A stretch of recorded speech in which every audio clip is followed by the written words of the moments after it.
Gold trusted gold buyers మీరు తాకట్టు పెట్టిన బంగారాన్ని విడిపించి ఈ రోజు ఉన్న మార్కెట్ ధరకు కొనబడును. ఇప్పుడు ఇతర మాధ్యమాలతో మీకు అనుబంధం ఎలా మొదలైంది అంటే రేడియోతో గాని ఇప్పుడు ఈ నాటకాలు చేస్తున్నప్పుడు మా ఊరు డాక్టర్ గారు వచ్చారు వేజేళ్ల రత్నగిరిరావు గారు అని మన పిహెచ్సి అంటాం కదా పబ్లిక్ హెల్త్ సెంటర్ అందులో డాక్టర్ గారు వచ్చారు. ఆయన మంచి నటుడు మంచి రేడియో ఆర్టిస్ట్ మంచి వాయిస్ ఆయన వచ్చి ఓ నాటకం వేద్దామని అని చెప్పి సలీమా నార్కలిని నేర్పారు. మళ్ళీ ఆయనే ఇంకో నాటకం వేద్దామని చెప్పి విశ్వనాథ్ విజయన్ నేర్పారు. అట్లా ఇప్పుడు మనం ఇక్కడ వేస్తుంటే మొన్న రమణ నాటకం చూశాను అల్లుళ్ళు వేస్తుంటే వాడైతే బాగుంటుంది వేషానికి అని చెప్పి తెనాలి వెళ్ళి వేయాల్సి వచ్చింది. మళ్ళీ తెనాలి జర్నీ జరిగింది. తెనాలి జర్నీ జరిగాక తెనాలిలో మొక్కపాటి కృష్ణమోహన్ గారు కానీ నేతి పరమేశ్వర శర్మ గారు మన బొల్లిముంతు కృష్ణ గారు ఇట్లా పెద్ద పెద్ద వాళ్ళు ఉన్నారు. వాళ్ళందరి దగ్గర వర్క్ చేయాల్సి వచ్చింది. వాళ్ళందరి దగ్గర కూడా హిస్టారికలే ఎక్కువ వర్క్ చేశాను. ఓకే హిస్టారికలే ఊళ్ళో ఆడేవి మేము ఎక్కువ సోషల్ ఆడేవాళ్ళం పల్లె పడుచని అట్లా ఆడేవాళ్ళం. ఈ జర్నీలో ఏం జరిగింది ఇట్లా వెళ్తుంటే మన రైటర్స్ ఆర్చేతి శివనారాయణ గారు అని ఉండేవాడు మంచి సాంఘిక నాటక రచయిత. 74లో ఆయన అన్నాడు మన ఊళ్ళో నాటకాలు వేద్దాం మీ ఊళ్ళో వేసే వేషాలు కాదు మా ఊళ్ళో మంచి వేషాలు వేద్దాం రా అని చెప్పి నందివెలుగు పక్క ఊరే అంటే మీకు చనిపోయాడు వినోద్ అని ఆర్టిస్ట్ తెలిసే ఉంటారు విలన్ వేషాలు వేసి ఆయన మేమంతా ఒక టీం అనమాట. వినోద్ నేను శివనారాయణ గారు వాళ్ళ అన్నయ్యలు అందరం కలిసి నాటకం వేసేవాడు. అట్లా స్టార్ట్ అయింది అక్కడ. అట్లా 74 నుంచి 80 దాకా వేసాం. 80లో ఏమన్నారు ఇంకా ఈ నాటకాలు అయిపోయిందా ఊళ్ళలో బజార్లు ఏమట మీరు పరిషత్ పోటీలకు వెళ్దామన్నారు. పరిషత్కి వెళ్దామంటే నాకేం కొలతలు రిజిస్టర్లు ఉంటాయా నేను కాదు ఇంకెవరన్నా పెట్టుకోండి అని అంటుండేవాడిని. కాదు నువ్వు కావాల్సిందే నువ్వు లేకుండా జరగదు అది అని చెప్పి నా నెత్తినే పెట్టి నాటకం నేర్పడం నేనే నేర్పాలి.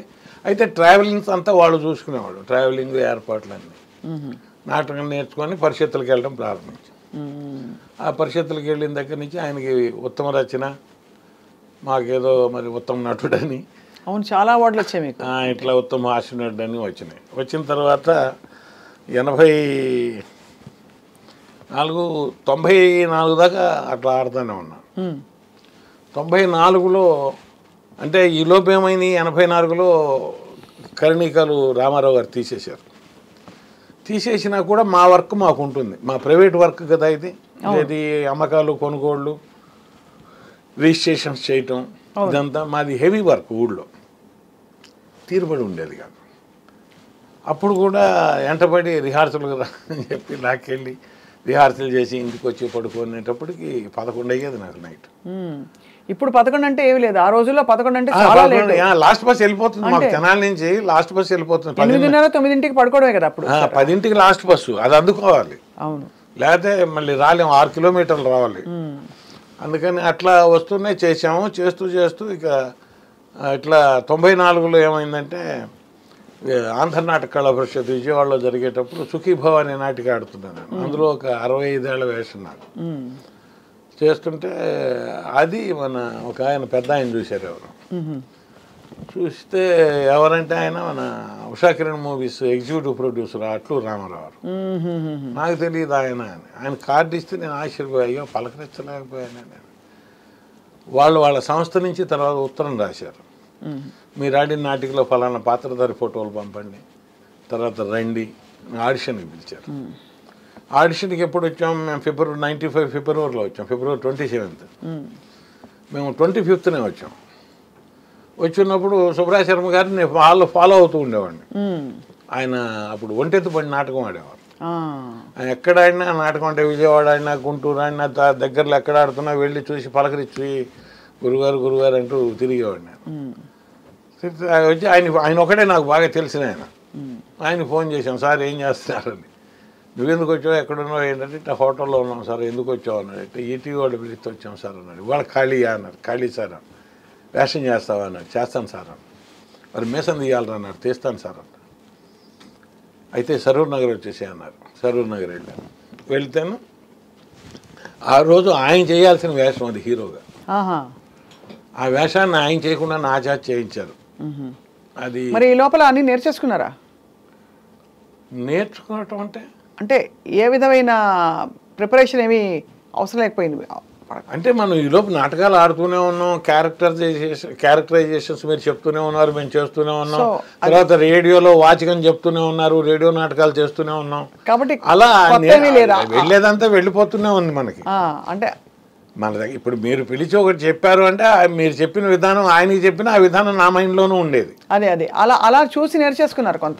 అలా నేర్చేసుకునే ఉన్నాను. నేను చేసినప్పుడు కూడా, రేడియోలో నేను చేసినప్పుడు కూడా నేర్చేసుకునే ఉంటే అది ఫస్ట్ టైం అనమాట. ఆయన కెమెరా ముందు నాకు అవకాశం ఇచ్చి బామ్మగారి మరచెంబు అని మీకు దూరదర్శన్లో చాలాసార్లు వేశారు. అవునవును. ఇవిడ రత్నసాగర్ గారా? కాదు, రత్నగా మన ఈ నవీన్ లక్ష్మి గారు. నవీన్ లక్ష్మి గారు, రైట్. మస్తాన్ రావు గారి, బీర మస్తాన్ రావు గారి వైఫ్ ఆవిడ మనవడు నేను అనమాట. ఆ వేషం నా చేత చేయించారు. అది ఫస్ట్ టైం నాకు. అప్పుడు బ్లెస్సింగ్స్ ఇచ్చారు మన మీర్ గారును శర్మ గారు. ఫస్ట్ టైం నువ్వు కెమెరా వంక కూడా చూడకుండా చాలా బాగా చేసావు, మంచి ఫ్యూచర్ ఉంటుంది, కంటిన్యూ చేయమని.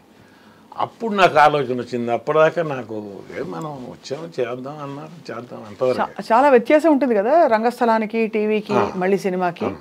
సో ఆ మెళకువలు ఎలా నేర్చుకున్నారు? ఇక్కడైతే మీకు ఫ్రీ హ్యాండ్ ఉంటుంది. అదే అడిగారు నన్ను, బోలెడంతా అదే అడిగారు. నువ్వు ఇది ఫస్ట్ టైం అంటే మీరు గారు నమ్మలా. నేను నమ్మను అన్నారు. లేదు సార్ ఇదే ఫస్ట్ టైం, నేను కెమెరా ముందు ఎప్పుడు చేయలేదంటే, కెమెరా ముందు ఎప్పుడు చూడకుండా చేయటం అనేది జరగని పని, నువ్వు చూడకుండా ఎట్లా చేసావు అంటే నేను చెప్పాను, నేను చిన్నప్పటి నుంచి సినిమా రంగం చదువుతాను సార్. పుస్తకం మా ఇంట్లో ఉండేది. అందులో ఆర్టిస్టుల అనుభవాలు, దర్శకుల అనుభవాలు ఒక వ్యాసాలు పడుతుండేవి.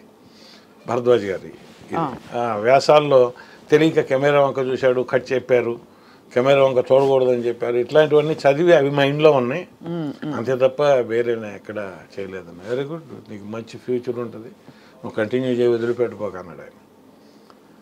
సరే అన్న తర్వాత వాళ్ళ దగ్గరికి వెళ్ళాం కదా, 27 ఈటీవీకి వెళ్ళాం కదా, వాళ్ళు బాగా ప్రోత్సహించారు, వేషం ఇచ్చి అప్పటి నుంచి దరిదాపుగా నన్ను ఒక 16 సంవత్సరాలు పోషించారు.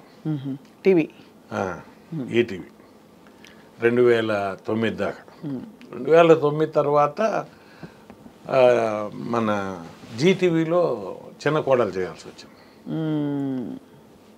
చిన్న కోడలు తర్వాత అట్లా సీరియల్స్ చేస్తూనే వచ్చాను. అది చేశాక ఇది ఎలా అనిపించింది సార్? అంటే అక్కడ కష్టం ఎక్కువ, ఫలితం అంటే మనకి జేబులు నిండవు నాటకంలో, కానీ అక్కడ తృప్తి కూడా బాగుంటుంది, ఒకలాంటి తృప్తి. అంటే మీరు నిరూపించుకోవడానికి ఒక అవకాశం ఉంటుంది. ఇక్కడ ఒక డైలాగ్ అదేంటమ్మా అలా చేసావు, కట్ అయిపోయింది. అవును. సో ఆ వ్యత్యాసం అది జీవితాన్ని నేర్పుతుంది, అది ఇది జీవితాన్ని ఇస్తుంది, బతకనిస్తుంది. అబ్బా బాగా చెప్పారు సార్. ఆ జీవితాన్ని నేర్పుతుంది, జీవితాన్ని ఇస్తుంది ఇది. అంతవరకు మీకు అంటే ఈ భుక్తి పోరాటాలు ఏమీ లేవా? భుక్తి ఏముంది, రేడియో నాటకం అంటే నాకు మామూలు జాబ్లో నేను డాక్యుమెంట్ రాసుకునేవాడిని. ఈ లోపు ఏమైంది, నాకు గవర్నమెంట్ సర్వీస్లో జాబ్ వచ్చింది. గవర్నమెంట్ సర్వీస్లో చేరా 95 వీళ్ళు వచ్చేటప్పుడు నేను సెలవు పెట్టుకొని వచ్చా రెవెన్యూ డిపార్ట్మెంట్ నుంచి. ఈటీవీ వాళ్ళు పిలిపించినప్పుడు నేను సెలవు పెట్టుకొని వచ్చా. సెలవు పెట్టుకొని వచ్చిన తర్వాత ఇక్కడికి వచ్చిన తర్వాత నాకు పర్మిషన్ ఇచ్చారు, గవర్నమెంట్ పర్మిషన్ ఇచ్చారు. అప్పుడు ఆ పర్మిషన్ మీద చేసుకుంటూ ఉండేవాడిని.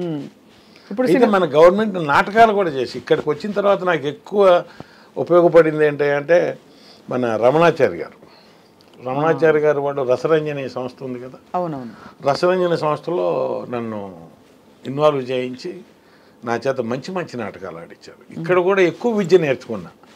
అన్ని చోట్ల నేను దరిదాపుగా నాటకాలకు నేను నేర్చుకున్నటువంటి దర్శకులు ఒక 60 మంది ఉంటారు నేను ఆడుకుంటూ వచ్చిన క్రమంలో.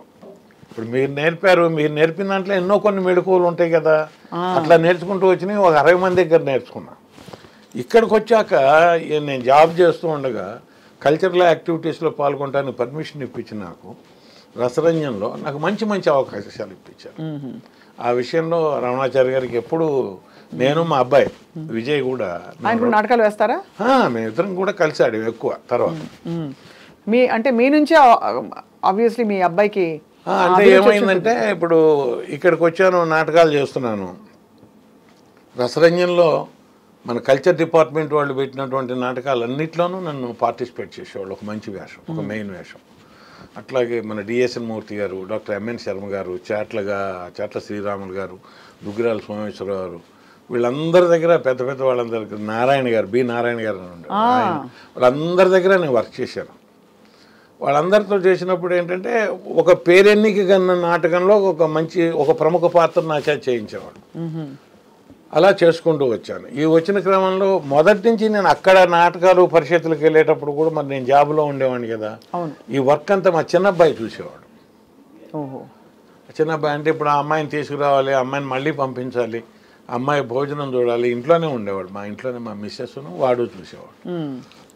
మరి అట్లా వాడు ఎక్కువ ఇంటర్మీడియట్తో ఆగిపోయాడు. వాడు చదవకుండా వాడు ఒక వేషం వేసేవాడు, వాడు క్యారెక్టర్ చేసేవాడు.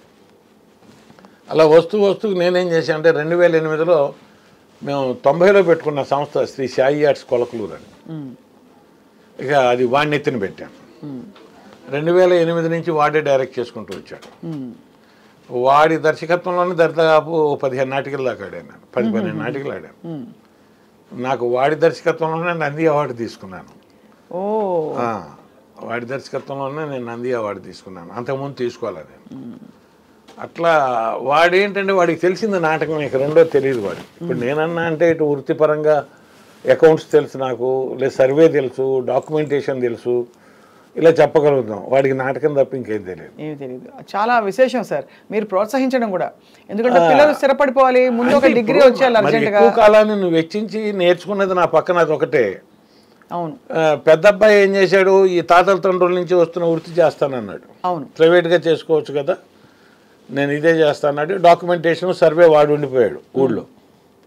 మేమిద్దరం హైదరాబాద్ వచ్చాం. వీడు ఇది నేర్చుకున్నాడు నాతో తిరుగుతూ. మన సోమేశ్వరరావు గారి దగ్గర పనిచేశాడు వాడు, శర్మ గారి దగ్గర, దేశన్ గారి దగ్గర, వీళ్ళందరి దగ్గర ఏవో నాటికల్లో వేషాలు వేస్తూ వచ్చేవాడు. తర్వాత మన కోట్ల హనుమంతరావు గారితో మాయాబజార్ అని ఈటీవీ 2 అది వచ్చేది. అవునవును, అందులో ఎక్కువ ఎపిసోడ్స్ చేశాడు వాడు. అట్లా ఇక అదే వాడి వృత్తి అయింది. ఆ వచ్చే క్రమంలో వాడి నాటికలు ఎక్కువగా వర్క్ చేశాను నేను. వాడికి దరిదాపుగా 13 నందులు వచ్చినాయి అనుకుంటా. 13 ఉన్నాయి నందులు, నాకు ఒకటే ఉంది. తండ్రి అయితే మురిసిపోతుంటారు మీ అబ్బాయిని చూసి మీరు. మర్చిపోయేది ఏమన్నా, బ్రతుకు తెరువు ఉంటే చాలండి. అంటే నేను అదే ఇందాక నుంచి నేను ఏది తెలుసుకునే ప్రయత్నం చేస్తాను అంటే బ్రతుకు తెరువే అందరి మధ్యతరగతి కుటుంబాలు అంతే, దాని మీదే బతికాడు వాడు. వాస్తవంగా ఇప్పుడు ఒక నాటికి తీసేవాడు, 70 ప్రదర్శనలు ఆడేవాళ్ళం ఇద్దరం కలిసి. ప్రదర్శనకి 1000-1500, 2000, 1000-1500, 2000 మిగిలేవి. అదే వాడి సంసారం. నన్ను ఎప్పుడు వాడు పాపం డబ్బులు అడగలేదు. దాంతోనే వాడేమన్నా అంటే ఇక్కడ ఉంటే నాకు ఖర్చు ఎక్కువ పెరుగుతుందని చెప్పి ఊళ్ళోనే సెటిల్ అయ్యాం అందరం. అక్కడే ఇల్లు కట్టుకున్నాం, అక్కడే వస్తూ పోతుండేవారా? ఇప్పటికీ వచ్చిపోతాడు. ఓహోహో. ఇప్పుడు సంక్రాంతికి వస్తున్న సినిమా చూసే ఉంటారు మీరు. అందులో చేసే చాలా హిట్ అయిన సినిమా. అవును, అందులో ప్రెసిడెంట్గా చేశాడు.